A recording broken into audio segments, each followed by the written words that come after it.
Impact Innovation in Education webinar hosted by Igniting Innovation for Impact program, a program between Cheung Kong Graduate School of Business and Muller Institute at Chucher College of University of Cambridge. So during today's webinar, we are fortunate to invite two leading educators to join us to share their thoughts. Leading with impact requires individuals to have the knowledge, behaviors, and skills to back up their goal of driving positive change. The way in which we educate our future leaders to consider the context, challenges, and opportunities that lies in front of them are vital to the success they will have. How can we innovate in education to support learners to become the leader they need to be? How can we think beyond the ways we educate now to build the leadership ecosystem of the future? These are the content for today. So without further ado, let me welcome the co-host Richard Hill from University of Cambridge to start introducing our guest speaker today. Thank you very much, Bo. It's a pleasure for everyone to meet everyone who's joining us here today.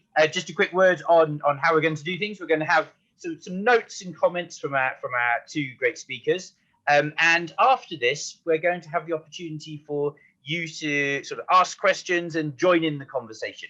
So please do use the chat function here on Zoom and ask any questions as you go along, and then we can pick these up and come to them as we get towards the Q&A at the end of the session.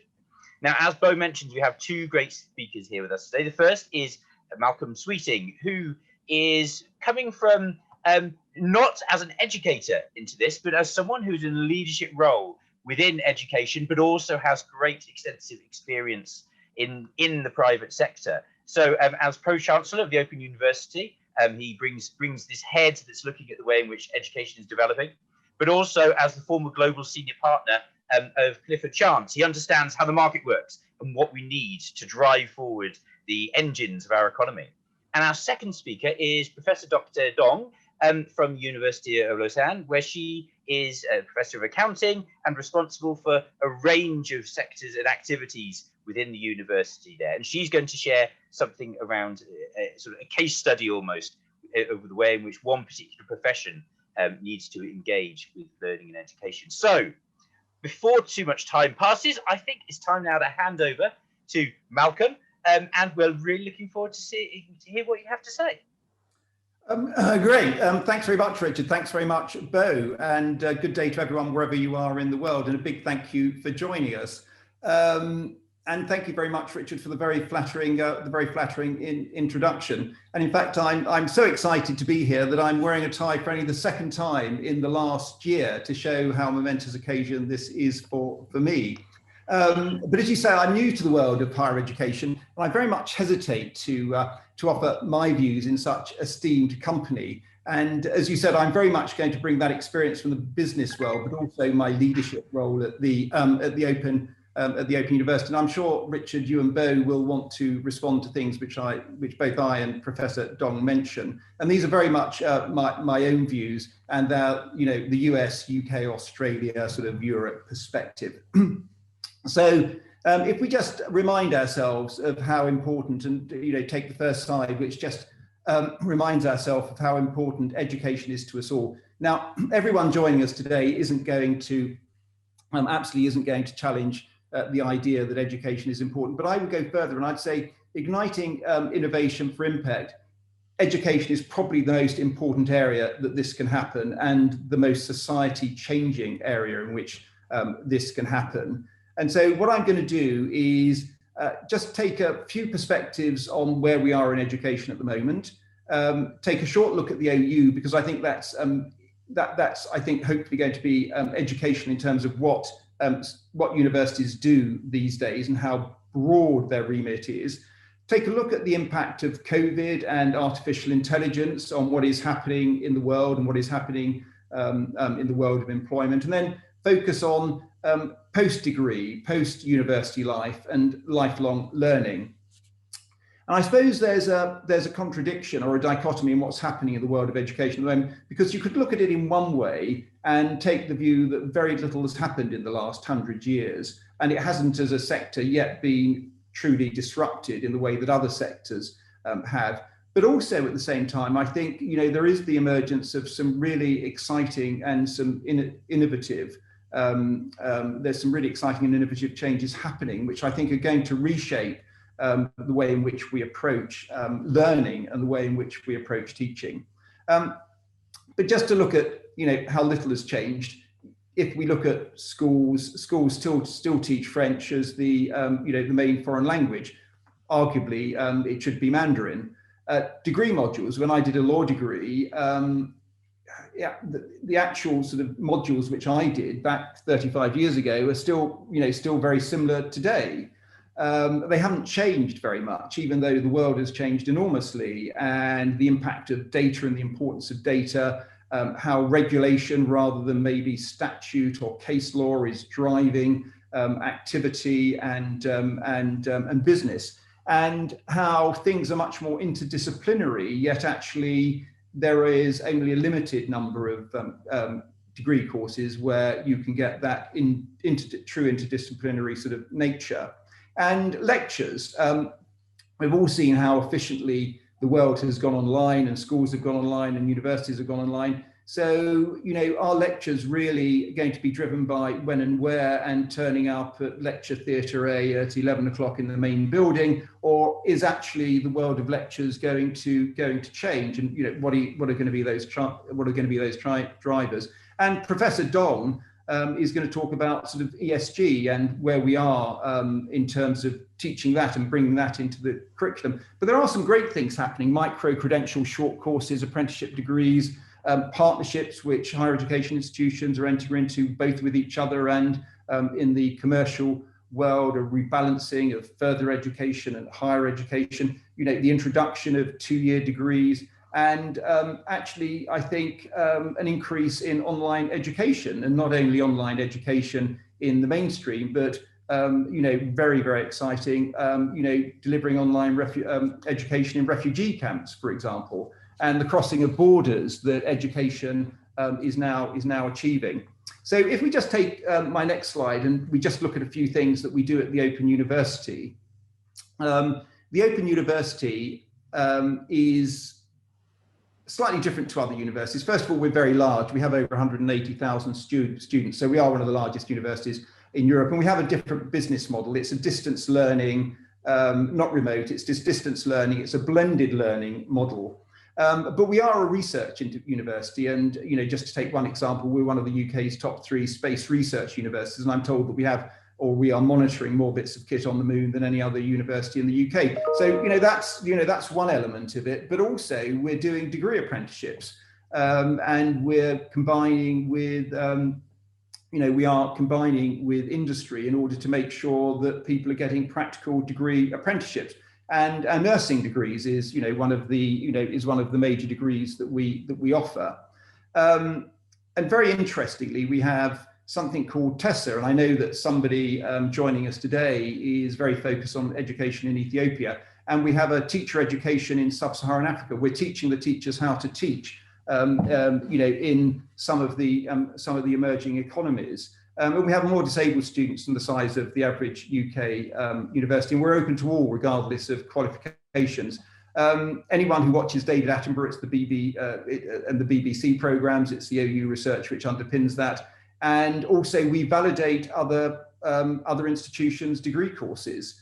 And I will, in a moment, move on to Future Learn and Open Learn, which I think are very interesting because there are other routes for us to market. So most of you will probably think you go to university to get a degree, but actually universities do a really wide range of different things. And actually what CKGSB and the Muller Institute are doing is just an example of what universities do these days, and actually going into the lifelong learning market. So if we go on to the next slide, what we will see is that there's been a real impact on education through the pandemic. As I mentioned, schools have gone online, universities adopted emergency remote working, and online, I think, is becoming more mainstream, more acceptable, and it's no longer optional, I don't think, for universities to, not have an online strategy. And so that's interesting. But if we look at FutureLearn and just what FutureLearn does and what's happened at FutureLearn and OpenLearn, and we would, I suppose, in business terms, coming at it from outside of the HE sector, we would sort of see FutureLearn and OpenLearn as routes to market for our products. So our products are our academic content, and our markets are, students who are out there looking to learn. Now, obviously, we've got the classic OU core product, which is the degree, but FutureLearn and OpenLearn both take us into different, broader and bigger and very different and interesting markets. Now, OpenLearn was set up back in 2006, and it was set up with the benefit of a Gates Foundation award, which allowed us to put in place a platform where we repurpose much of OU content and put it into short courses. It's part of our mission. That's all free. That's available globally. Over 50% of people who learn on OpenLearn come from outside of the UK. And we've now had over 80 million people take courses over the last 15 years on OpenLearn. But they are short courses that they're not accredited. And there is a really wide range of topics that are looked at. And one of our top 10 courses at the moment actually is understanding autism, for example, which I think goes on for about 28 hours. FutureLearn, on the other hand, is now a joint venture between the Open University and an Australian employment group called SEEK, which is listed on the Melbourne Stock Exchange. That has a paywall. It focuses on micro-credentials and other short courses. And if you look at that, its unique visitors doubled from April to June as a result of the pandemic impact. And at OpenLearn, the daily visitor numbers extraordinarily went from 40,000 to 200,000 a day. But FutureLearn does have a paywall. FutureLearn very much focuses on those who have got a degree education. 80% of people going on to FutureLearn already have a degree, and over 20% have a master's or more from their educational journey.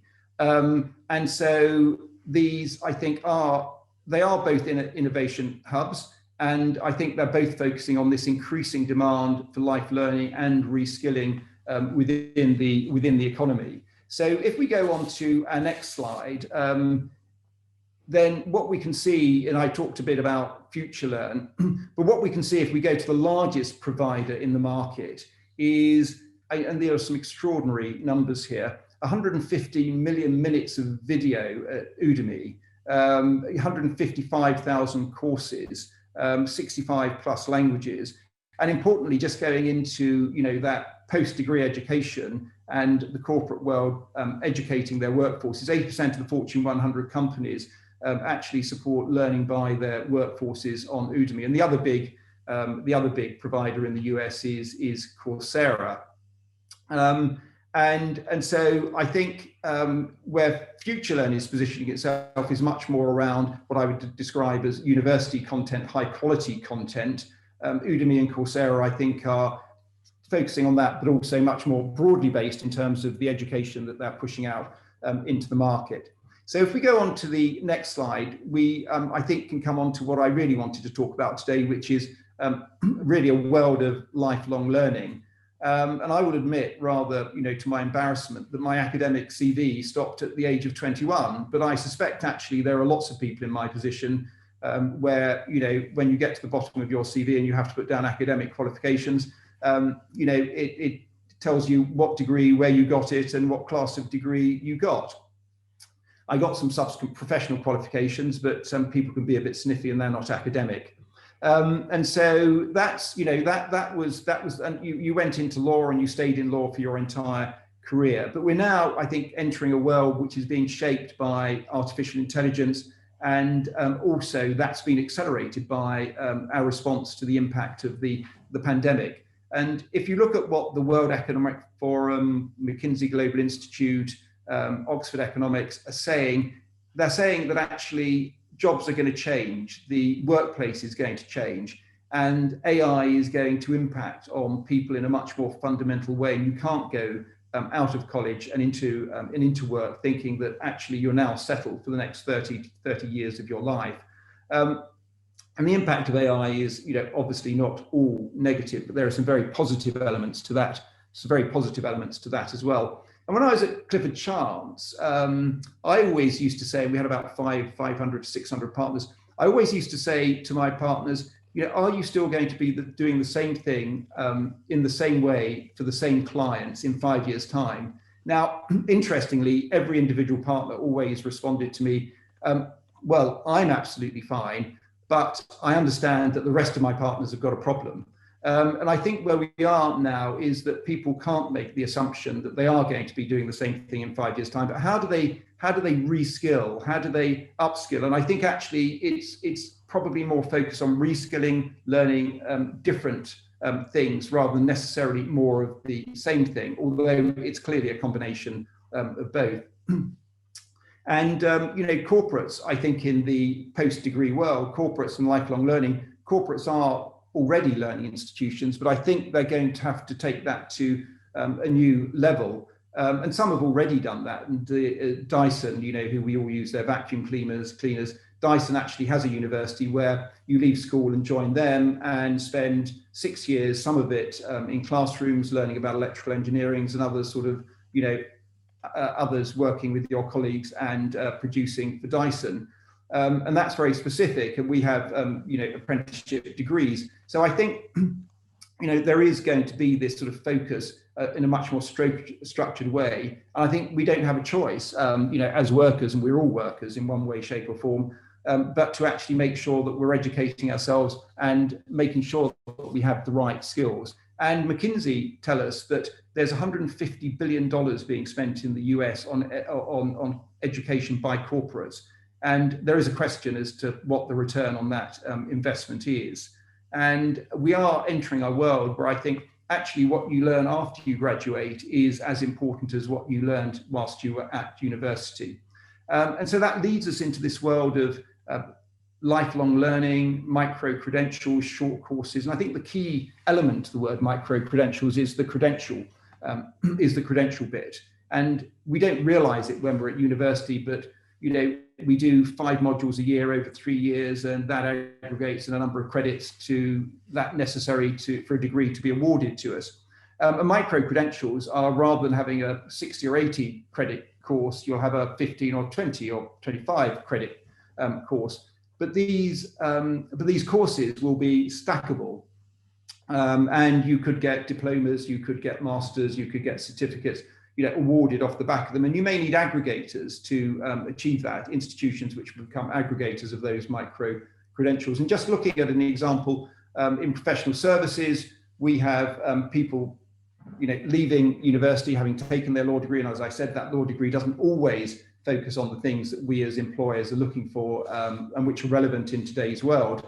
And so we may find that our competition lawyers, for example, need to understand coding. If the next big thing is going to be algorithms talking to algorithms, and that being an anti-competitive issue, can you properly advise on it unless you actually understand algorithms and coding? Or do you have an advantage over other law firms and other lawyers if you do have that understanding? So this interdisciplinary nature, I think, is also going to become, very important. Things aren't quite so neatly set out as they may historically have been. And I think also the great thing about lifelong learning, and particularly doing it sort of online, is that it is so much more flexible. It gives you the opportunity to, if suddenly you're swamped with a piece of work, to put it down and 10 days later return to it. And also it's 24/7, and so you can come to it at any time. And I think increasingly mobiles will be one of the main devices for delivering education. And so we are going to, I think, see education being put into an online form, which is going to be suitable for the mobile device. People can look at it whilst they're traveling into the office, assuming we get back to our offices. And I also think people will increasingly compare the digital experience in education with the other digital experiences they have with Facebook and LinkedIn. And could you conceive in the future of a LinkedIn University or a University of Facebook? And that pedagogy, I think, is going to be an interesting journey between classic learning and online learning. And I think the courses can be, as a result, much more interactive. There can be videos, infographics. You could even put some music and a little bit of entertainment in at the beginning, as I think we had to introduce this particular session. So I think all of that's really, really interesting. And I think what we're seeing at the moment is something that is going to create a new ecosystem and a broader ecosystem for education, which is much more democratic, and where the universities, I think, will still be the main players and the main providers, but they won't want to be the only players, and they will want other people to come in and to do different but necessary things. And so you will see, I think, this unstackling and this unbundling. And I've put a few quotes from my colleagues at the Open University, but it is a university-centric versus learner-centric model, which I think you see in sort of post-degree education. And there is the question of where government positions itself around policy and what it does, and how policy will drive actually this growth in sort of and productivity within the in the economy. But then just one final prediction from me, which comes from John Domingue at the Open University, and I think is really interesting, is that in the future all of our academic credentials will be owned by us on a self-sovereign academic blockchain. If I was to write back to my old college and get them to confirm that I'd actually attended the college, achieved a degree, what class of degree that was, I suspect it would take them at least 6 months, even if they could find in their paper records, my name or what I'd actually done at university. So I think that's a really interesting, and as you progress, being able to take your academic CV with you and to own that, and for that to be available, I think is really, really interesting. So thank you very much for joining us today, and thank you very much to CKGSB and the Miller Institute at Churchill College, Cambridge. I think this is a great example, igniting innovation for impact in education. I think it's a great example of lifelong learning and us continuing to educate ourselves. And now over to Professor Dong. Well, and thank you very much, Malcolm. And I can see in the chat that there's a few comments and questions and discussions going on around there about soft skills and experiential learning. So we'll definitely pick those up during this. Very interesting questions. Very interesting questions. Absolutely. So now to hand over to Professor Dong, who I think is going to pick up some of those themes around what is needed, and using a particular example sort of within accounting profession about the contrast potentially between what people have been learning and how they're studying, but what is actually needed within the sector, and what people's focus is genuinely paid to once they start doing, and potentially the misalignment between the learning and the reality. So Professor Dong, please, over to you. Thank you. Thanks first the invitation by Bo and Richard, and also thanks to the introduction of Richard for my professional career. But actually today I took something really different from accounting. So I would like to first share a screen. Yes. So I'm Minyue Dong, professor in accounting again from HSC Lausanne, University of Lausanne. So here you will find the one of the most beautiful campus avenue. It's very close to the Lake of Geneva. So I would like to put this as a background photo because today we will discuss something green. So here are just the three main questions I would like to share with you. Why ESG is an issue, particularly why is it an issue for me as a professor in accounting? Based on my academic background, I always get used to use some numbers to measure the different kind of issues.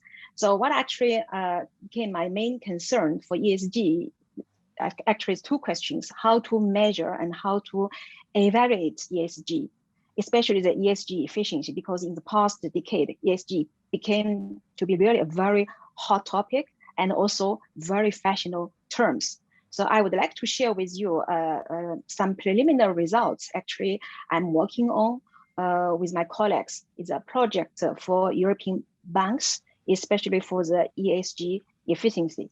About 2 years ago, I started this project But as my own background, it's really very difficult to really realize this project. So I'm working on with the 2 colleagues in finance and also one postdoc from China. She has a background of computer science. So we have this interdisciplinary team try to discover how to really to memorize, to measure the ESG performance. My last issue is the ESG practice in China, because originally I'm Chinese. Let's move forward. So I hope I can share part of my future vision and green thinking. So just to start with some cases why ESG it's an issue for me. So I think the first case I would like to mention is a tremendous success of online business in China. So here I just give you a number. I think maybe some of you already know in China, like Alibaba, they have their own delivery network. Name is Cainiao. So already 3 years ago, they have one of the most successful online festival is November 11. So in Chinese is 双十一. So people just can make a lot of benefit in terms of pricing. So there's a tremendous order per day. So just to give you one number, already three years ago, one day, Cainiao network need to deliver almost about 100 million parcels, and not yet including the other online giga like Jingdong. So it's really have some environmental issue behind, because we are not yet ready how to deal with these boxes. So fortunately, the consumer actually calls attention. So in recent years, Cainiao really put some revolution in practice. They try to use this recycling, we name it like green box, in order to just reduce the consumption of this carton paper parcels. The second case, actually, I didn't know this place at all, but I was really impressed by their business model. It's a place, Comberg. I don't know if my pronunciation is really correct. It's in the south part of the Denmark, in the seaside. So here, I would like to share with you what they are doing, amazing business model since 1989. So since 1989, I should say it's really very, very innovative at that time. They create this type of industry symbosis. What this means? This means in this park, they try to use all this type of internal generated waste and to give the supplier to the other neighbors. So from 1989 until here, I just only have some data until 2010, they make some internal exchange of water, energy, and other byproducts between 10 different sites, and which generate actually a lot of saving in terms of water, in terms of energy, and also of course, a lot of wastes. So they, in the past 30 years, I should say this is very, very innovative business model, because they give us some idea how to change the interpretation of ESG. Because when we're talking about ESG, we always think about it's kind of waste, it's kind of increase the cost. No, actually we can use the ESG concept to change the business model and to generate the new values. Another case I would like to also share with, which actually recently developed by in this project manager, Georgia. So he shared this presentation online, and I really got a really very good impression. This is a completely new economic area. So we name it actually circular economic. So circular economic is like kind of a strategy, try to use what you actually think it's a waste, the byproducts, for instance, and to reproduce some new values. So here actually is really very good summarize regarding the model of this circular economy. Another case, yeah, for the moment, I not yet own the Tesla car, but I became the fan of this person. And he also, actually, I was got this news also recently, because some of my students, they try to really attend this prize competition. He put aside 100 million in order to encourage the researchers and also academics worldwide try to find some ways to remove the CO2 from the air. So we can also name it like kind of air mining. I think this is very good, very interesting terms. Air mining. Try to find some new value from the CO2. So here, actually, in the website, you cannot avoid because every time you log in, it shows his photos.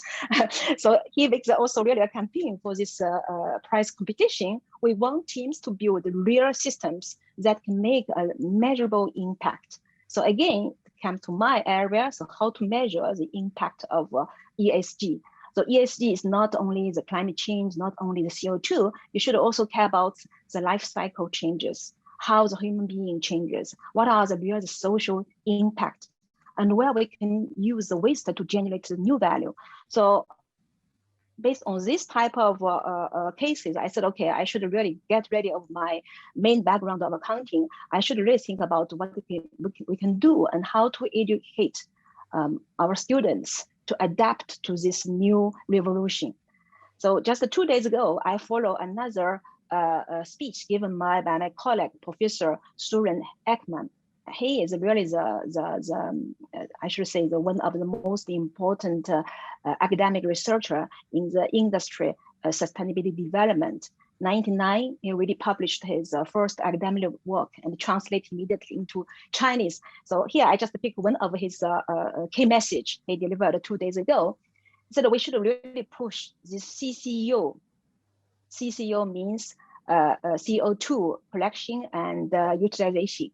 The CO2 is not really always a waste. It can be directly used in different sectors, for instance, pharmaceutical industry, new energy, and even the biotech industry. So here I would like to again call ESG is not like kind of pure cost. It can be used as a raw material like CO2 to generate really the new values. So again, back to my academic background. So second question, just to summarize, first question, why ESG will be the issue? It will push another revolution with my personal point of view. So if I just give you a very quick summary how accounting measurement actually has been changed during the past, I should say past 3 or 4 decades.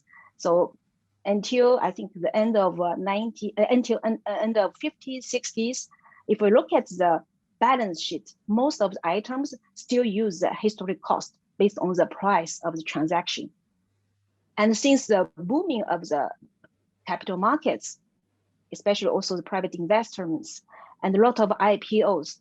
So since 1980s and also 1990s, in the last 3 decades, most of the accounting items became use fair value. So fair value, that means relate to the market value. And from my personal anticipation, I think the next revolution will be the ESG valuation, because ESG is not like a check the box. So I cannot say, okay, this is climate friendly. Okay, I put it in, and this is maybe not good for my image. I delete it. No, it's a really long-term strategy. It's about connecting your business model, the social impacts, to create sustainable business advantage and value. So this is I got from part of the PwC, the ESG reporting. So what a question actually is a challenge also for me. What's the valuation benchmark? Because if we would like to measure something, we always need a benchmark. But it's difficult, as I just showed you 3 cases, such a broad cases, everything's linked. And you cannot really define the ESG value based on one company. You should always link to others, like the case of the Denmark Industry Park I just showed you. And how to set up the ESG regulation and the standards is also another challenge for the policymaker. So here, I would like to show you very quickly what's happened in accounting. Actually, it's early 2002 in South Africa, we really put the first ESG related reporting. We name it the integrated reporting. So over the past almost 20 years, you will see integrated reporting, it became a really very, very convincing, promising accounting trends. That means a lot of companies, a lot of also the investors and also the local authorities would like to push the integrated reporting, try to help the companies to communicate their ESG performance to the outsiders. So I would like also to show you some economic theory. So how to measure the ESG. Actually, it's already 100 years ago. Answer, he really published this very famous theory, externality. So if you look at the externality, it really provides a theoretical basis in terms of ESG measurement. So externality often occur when the production or consumption of a product or service, private price, cannot really reflect the total cost and benefit, especially if you look at the whole society, like the case of Alibaba. They generate really a huge turnover, increase also the purchase of the consumer. However, if we calculate what happens for this parcel recycling cost, if we look at also some other social impacts, it's difficult really to measure only based on the traditional accounting techniques. So here, if we look at this relationship between manufacturer, government, and also the consumer, it's very difficult to find really how to say that optimum solution to all these main players.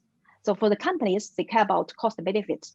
And the governments, they can push some tax. For instance, if we buy the electronics now in Europe, when you buy this new machine, you need to pay already the recycle tax.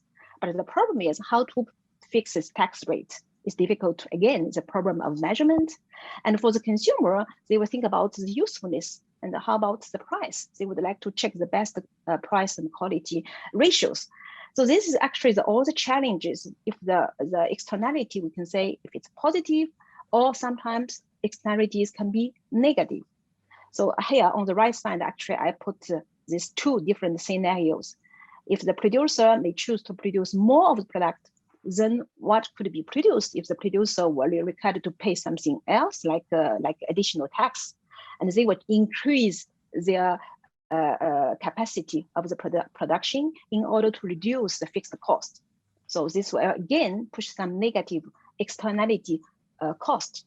On the other hand, if external benefits can be observed by the consumers, and then maybe they can also be observed by the producers, maybe we can have some total positive impacts as a whole. So I don't want to go to details because it's a really very theoretical explanation, but I just wanted to give you some basic theoretical explanation about the measurement of ESG. Is not really easy. So now I would like to share my second part on topics, my research, ESG for banking. Why banking? Because I'm based in Switzerland, so this is one of the most important economic sector. And also, I got this idea 2 years ago. I invite a C-level officer from one of the major bank to have a speech at the University of Lausanne. And before he accepted the invitation, he said, "Minyue, can you just make sure you have the GAD service?" I said, "I put the GAD in front of classroom." He said, "Yeah, because I really care about." Recently, one of my colleagues, he did a speech in campus, and there's something not so comfortable happens because somebody entered the classroom and put some false blood. Why? That's a famous issue. I think maybe some of you heard about that. Some Swiss banks was accused by the consumer to make they said it's like dirty loans to some industry, especially in weapon, military industry. So a couple of years, I think I know, it's a couple of months ago, they have the Swiss national vote just to stop this type of financing for related to the war material manufacturers. So I think this also catch the public attention regarding the involvement of ESG for Swiss banks. So for the European side, you can also find the European Union. They over the past 5 years, I should say, they push a lot the directives to try to require the banks and also the other financial sectors, including the insurance companies, to publish the information regarding ESG. And the United Nations earlier 2004, they also really push this type of campaign and try to better integrate ESG issues in analysis, asset management, and also the securities blockage. So what I'm actually doing with my colleague in this research project, we start with all the listed European banks, around more than 200, and they find the final sample about 91, about 90 banks. They provide this type of ESG reporting in English. So here on the right side, you have the summary. You can find it very clear trends. More and more European banks actually they provide the ESG reports. But some of the ESG reports is not really standalone. That means they integrate with some annual reports and just provide some special sections and some pages. And now if you look at the country, actually I got surprised. Italy is the country actually provides the most ESG reports by banks. So here you have two numbers, 72. That means the total number of the reports, and then 10 is the standalone reports. That means they would like to really highlight the importance of ESG issues. But if you look at the map on the right side, actually this a little bit yellow area, especially the east part of the Europe, still not yet so popular to provide the ESG reports. Mainly it's from the north part and also Central Europe.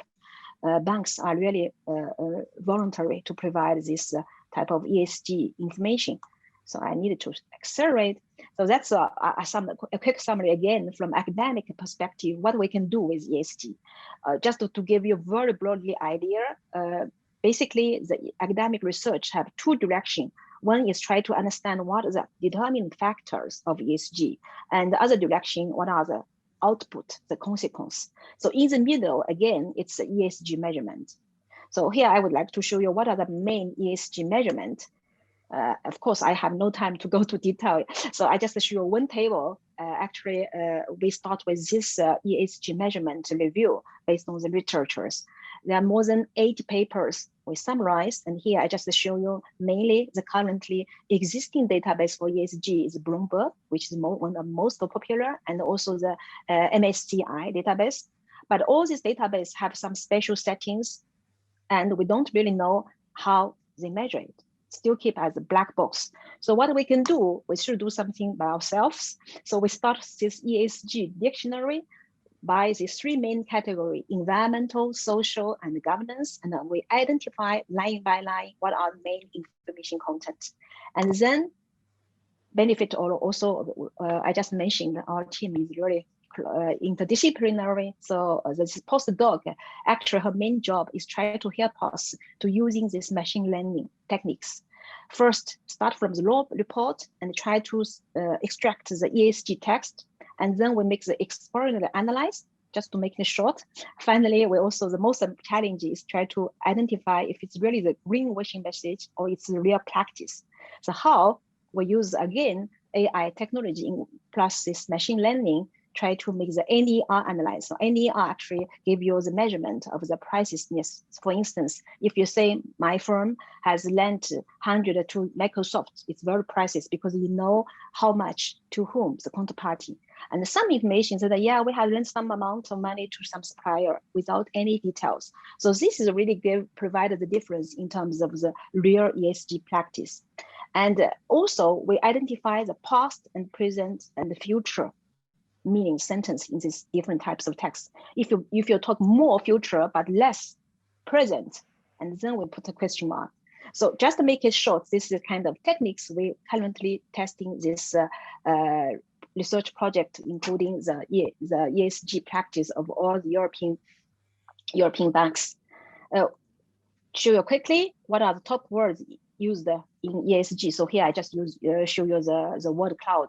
The size of the word actually presents the most frequently appeared used in the European banks, like the environmental, very often they use recycling, and the S, social, training, and governance is like compliance and illumination. So I think time really limited. I need to share with you my last point as a Chinese ESG for the East. When I start with projects, my common understanding is ESG actually start from Europe. It's most also active practice by the European. But if you look at the ESG, really the message, I should say 2,000 years ago, the Chinese two most famous thinker, Confucius and Laozi, they really translate this ESG in the Chinese way. So I just give you part of my understanding. For instance, Confucius explained very clearly the relationship between human being and society. And Laozi more or less focus on the human being and the nature. So I think it's two, at least this is two relationship are the main components of ESG message. So here I would also like to share, Dong Zhongsu, because he is the earliest center in my family tree. So I would like to also introduce him. Actually, he is the first person to interpret the Confucius in the social governance policy.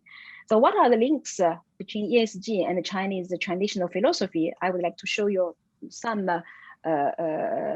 famous sayings in Chinese. So 天人合一, it's a unit of man and nature. 顺其自然, it's a typical philosophy of Laozi, let it be. And then also on the other side, I think this is very interesting. 无为而无不为. Actually, it's very challenging to translate into English. So if I translate directly, doing nothing while doing everything, doing nothing to achieve everything. So Bo maybe can correct me if it's really the right translation. But if you say, what does it mean? Actually, it's meaningless. To make it simple, this sentence can be translated like, if you really follow the rule of the natural, you can achieve everything. If you want to do something against the natural, you will lose everything. So just to make some links regarding this traditional Chinese philosophy and our ESG philosophy.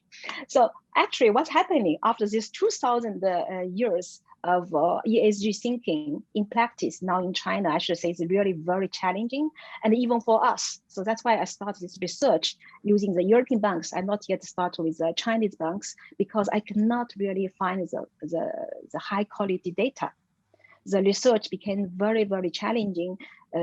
So some of my colleagues actually in China, they use the AI technology and not focus on the annual report and the bank's publication or press release. They focus on the social media. They also use deep learning and AI to find out what are the real ESG practice by these Chinese companies. Sorry.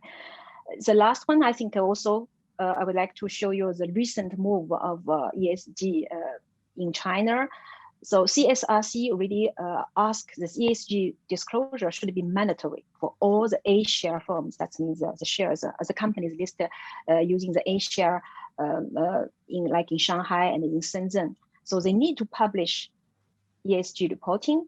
And also for the moment, I think there's more than 100 investor funds they declare they are the green fund. And they are only invested in the company have this ESG concern. So I think the trend, especially from this year, from this year and from last year, there's a huge increase, almost more than 80% of the increase in terms of the green investment in China. So I think if the Chinese really believe that they can really move very, very fast. Okay, I think I again apologize. Maybe I speak too fast, but thanks very much for your attention. So again, I would like to share with you my background photo. That's my village in Switzerland. Thank you. Thank you, Professor Dong. That's a very beautiful spot. So what we're going to do now, I'm just going to hand over to Boji from CKGSB, who's going to share a couple of things around the sort of impact innovation, and then we'll kind of come back and have chance for a few questions and comment and discussion. And what we're going to do is we're going to be sort of staying on beyond the 1 o'clock line here, so we can continue the discussion, but also maybe have a little bit more of an informal chat with you. So if you can stay with us, please do. So what I'd like to do now is Bo, you can take the reins. Yes, thanks for everybody joining today's webinar, and we have some very exciting news for you. This webinar is co-hosted by the two leading institutions, Cheung Kong Graduate School of Business, and also Motor Institute, Children's College at the University of Cambridge. we have a wonderful program which I want to introduce to you. It's called Igniting Innovation for Impact. Now, for some of you who are in the audience, perhaps you all wanted to drive some impact through what you do, your organization, your company, your business, and even your life.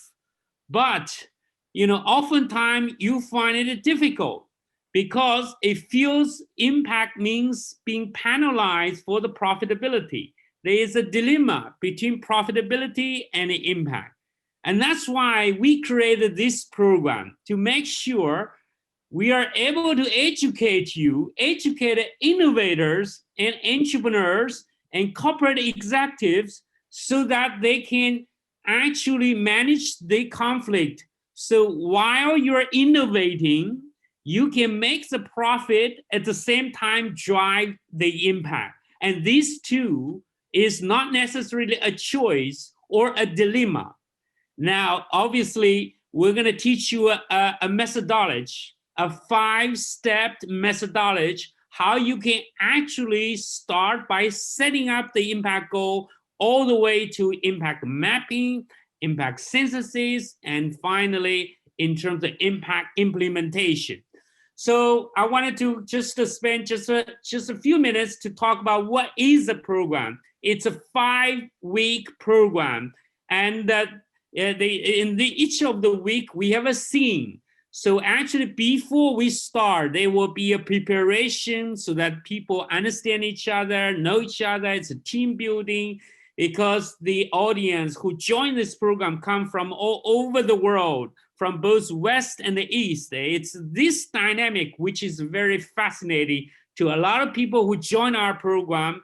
And at the end of this seminar, you will have opportunity to listen to them and those who joined the program last year to talk about their experience, which is very positive.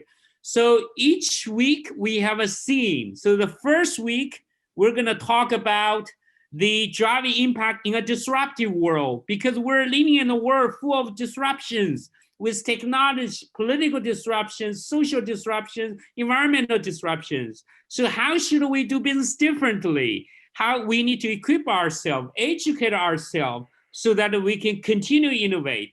And second, this second week is disruptive technology, cutting edge technology and its impact to our world. We're going to examine some of the new technology, revolutionary technology, how that can be used to drive the impact and change our world to be better. And third week, talk about our shared future and talk about innovating for social good. And then fourth week is Future Earth, talking about harness innovation for better planet. And finally, impact leadership, activating impact innovation for good. So we have faculties from both West and the East, and we have 6 faculties lined up, to join this program, and from both University of Cambridge and also from Ching Kong Graduate School of Business. And the founding dean of CKGST will join. We also have 10 speakers to join the program, industry speakers. They're leading figures in their industry to join us, to give their experience, share what they're doing to drive the impact. These actually align perfectly with what faculty was teaching. Align each week, we have 2 industry speakers will speak there, including some of the very, very influential figures. So this program is for the entrepreneurs who are innovating, for the global business leaders, for the government officials, and for those who want to have positive impact, for next generation family business successors, young global shapers, professional advisors, and impact investors as well. So the program will start from April 15th. We have a great advisory board, consists of many important people, including Markham Sweeting, who is with us today speaking, and also Senior Vice President of Fusong, Chairman of the Fusong's Tourism and Commercial Group, and also many others. I will not mention all of those right now. So I encourage you to consider that in order to drive the impact, you have to first to be educated. And once you are educated, know how to drive impact, understand you can actually activating the social capital to drive the profitability. These two is not conflicting with each other, but actually social impact can actually activating your profit engine to drive even more profit for that. So our next program is April 15th for 5 weeks, online, live, and virtual, 4 to 5 weeks per week. It's not a lot of commitment. And please contact our program manager or visit our website to sign up. It's ckgsp.org, or you can just screenshot this picture and then go from there. Thank you very much. And Richard. Thank you. Thank you. Now, what I'm going to ask is for those of you who can still join us for a little bit longer for a discussion and getting to just have a bit more of a chat a little bit more, I'm going to ask our program team to promote everyone in the audience to panelists so that we can actually see each other's faces a little bit as we're talking. I think that might make it a little bit more, a little easier to have a conversation. So you should get a notification that you're being promoted, and so please do turn your camera on if you're happy with that, so that we can actually see and talk with each other. And while that's going on, I'd just like to ask Professor Dong and Malcolm about something that you were both alluding to there. You know, in your illustration, Professor Dong, of ESG, there's this suggestion that perhaps the accounting profession isn't ready, isn't being sort of taught yet about the skills it's required to have a different sort of conversation if ESG is going to be one of the biggest drivers. And Malcolm, you were alluding to perhaps lawyers who need to become coders in order to be able to understand, what this digital law, paperless law is all about, and be able to sort of drive it forward. So, question to both of you: as we look at professions, and please draw on your experience of accounting and law respectively, are we equipping people for the world as it is to come, or are we simply equipping people for the world as it was? And what can we do about that? What really are the challenges that presents? Maybe Malcolm, perhaps we go to you first on that thought. Okay, well, no, thanks, Richard. Are we equipping? I think most employers would probably say that actually, as people come out of university, they're not yet entirely work ready. And so lots of employers actually have training programs for people coming out of college. I think one of the things you can do is try to, is probably for the business world and the world of higher education to talk to each other and try to create a more effective transition from, the campus education into work education. I think it's very difficult, and the world will change. And so it goes, I think, to my point of lifelong learning and, how the university sector and how the business world and how we all sort of come into that ecosystem and allow that ecosystem to allow us to continue to develop our skills and broaden our skills and make our skills relevant. And I think, we're because the world is changing so quickly, there is a danger that whatever we decide today will be out of date by tomorrow. So, I think there are two things really. There are two words which I'd really sort of just like to emphasize. The first is flexibility, and the second is pace. And I think the pace of things needs to change. And I love that. I love that Justin Trudeau quote, which is, "The pace of change in the world has never been as fast as today, but it will never be this slow again in the future." And I think, so I think things are. Bo and you both talked about what is happening in the world. So much is happening, and that is continually going to change, and it's going to, I think, change increasingly quickly. So flexibility and pace, I think, is what we're looking for, Richard. Thank you. Professor Dong, any particular thoughts looking at the accounting profession particularly? Yeah, actually, I think it's also a big challenge for not only for accounting, for all the disciplines like in business schools, because traditionally we try to always to train the future leaders or professional based on the technical skills. We have for instance, in our business school, we have 10 different departments, either the future CFA or the CPA, so major in one specific area.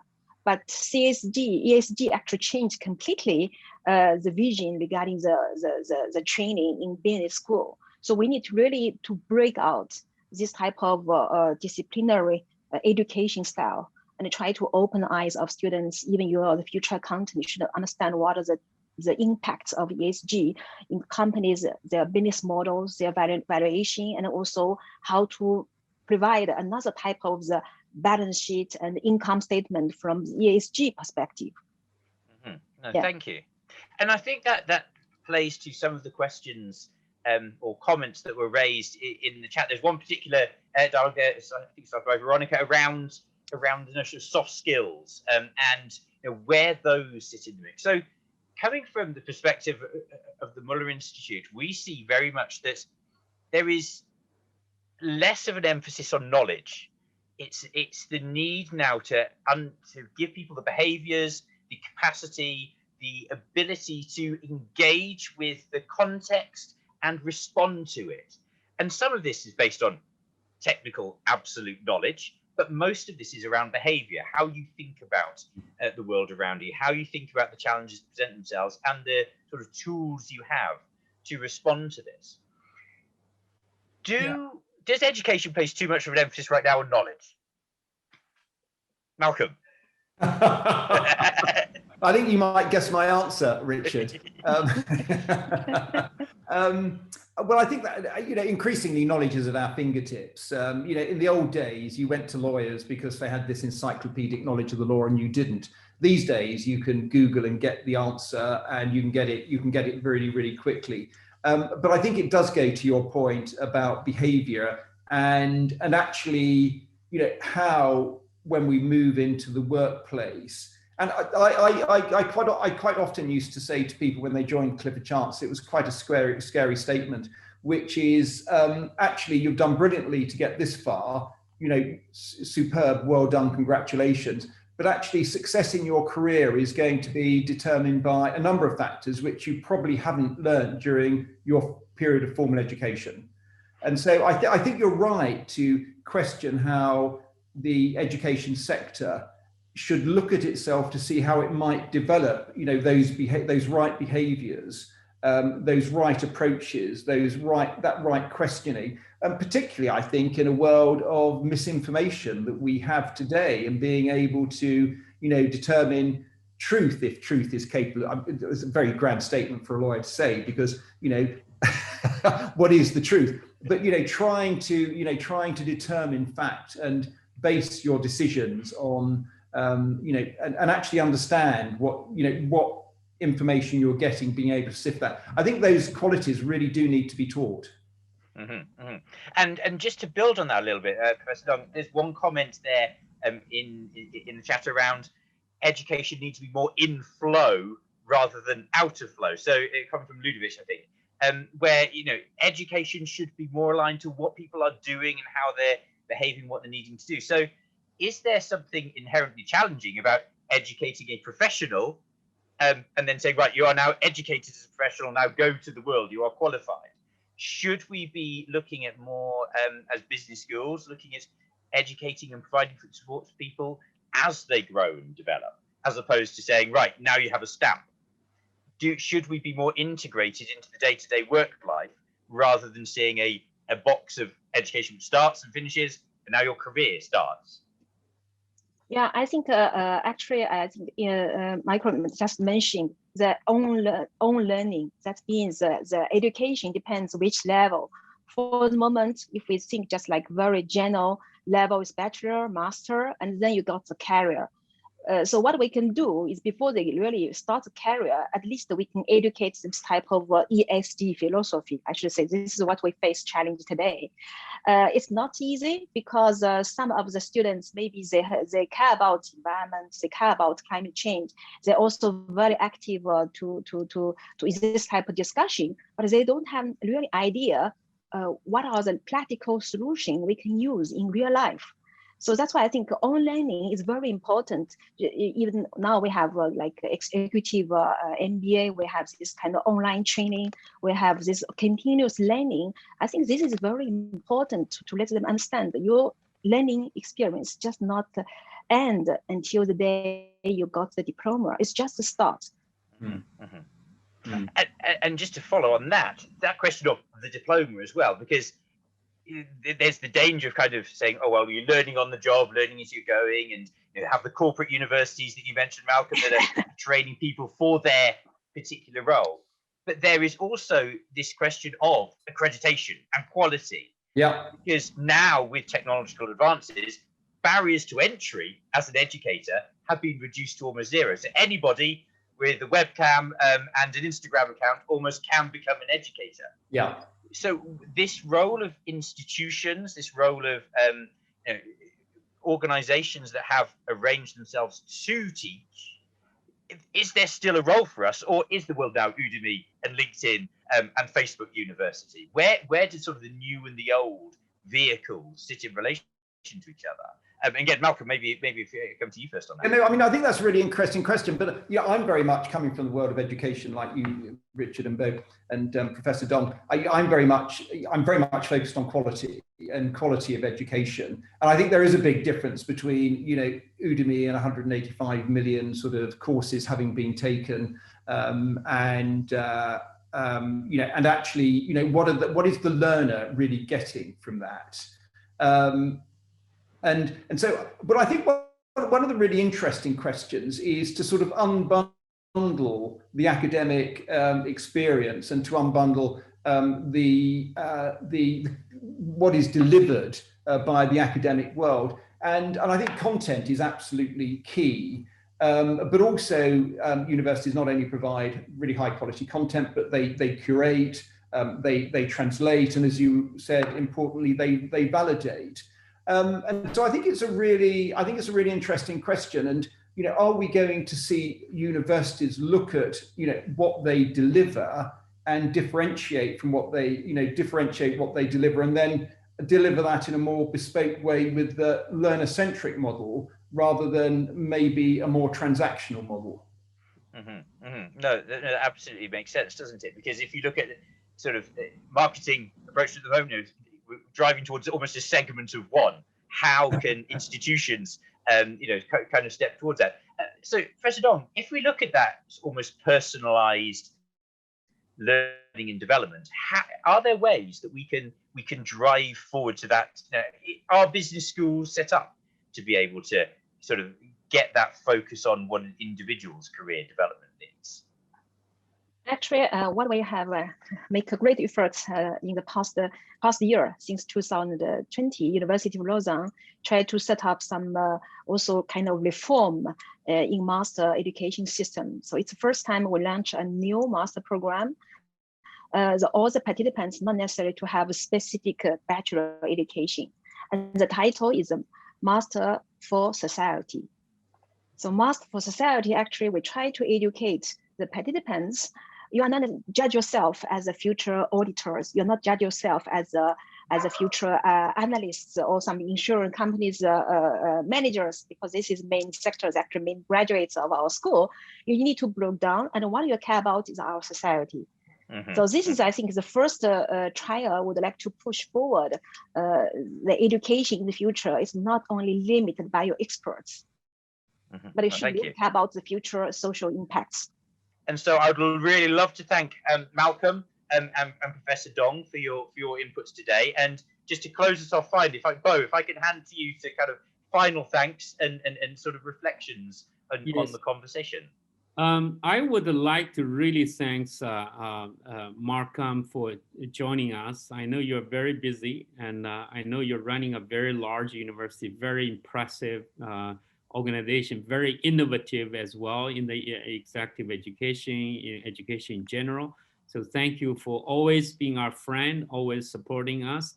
And we're doing something very similar. So we're gonna hope to work together in the future. And also Professor Dong, wonderful to have you here and from your beautiful Lausanne, beautiful place overlooking the lake, and miss that.